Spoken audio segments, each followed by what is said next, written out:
One minute I'll be flying, I'll see people of Middle Eastern descent getting pulled, random selections, beeping through the machine. And then Ebola happened, and all of a sudden the focus shifted.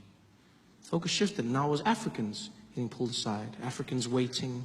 Middle Easterners were cruising through security. And then almost as quickly as it started, it flipped back overnight. And I'll never forget when it happened.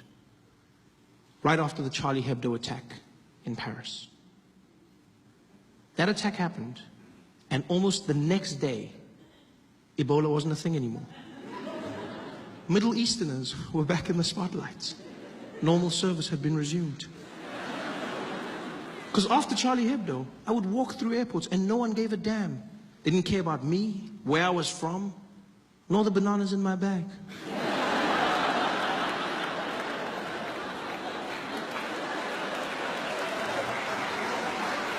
I just cruised through security.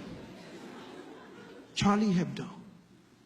Terrorist attack in France. Everyone led with it. CNN, breaking news, terrorists have attacked Charlie Hebdo headquarters. BBC, and in breaking news, unconfirmed reports saying 12 people have been killed by terrorists who have attacked. Everyone said they were terrorists. It was weird to me because we didn't know that they were terrorists.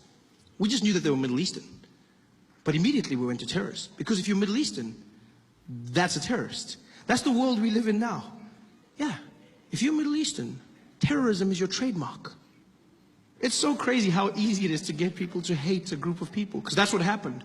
Charlie Hebdo, and then everyone started saying things about Muslims. These damn Muslims. We gotta stop Islam. That's what we gotta do. We gotta stop these Islamists. These Muslims. Now, I'm not saying all Muslims are terrorists, but all terrorists are Muslims. It sounds really smart, doesn't it? It sounds really smart. Yeah, but it's not. It's stupid and it's hate speech. That's what it is. It really is.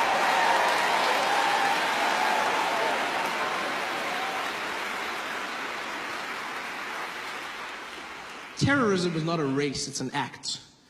It has evolved over time. Yes, right now we're dealing with extremism, Islamic terror in some parts of the world.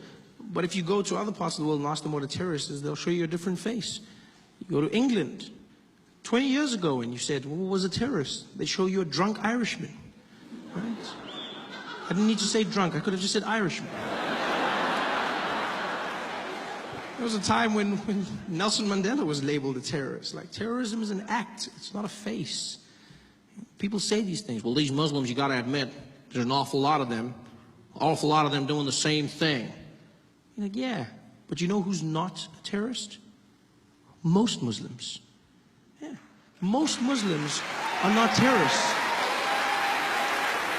I'm not even Muslim, but it gets to me because I'm like, most Muslim people are not terrorists. You know how you know this? Because we're still alive. Yeah. They've had ample opportunity to take us out, people. There's 1 billion Muslim people on the planet. They've had every chance. They could have killed us using those falafels they sell us after midnight when we come out of the club. They could have wiped us all out. But they're killer kebabs. They've had the means. It's so weird to see our prejudices, the way people are labeled in the media, in society.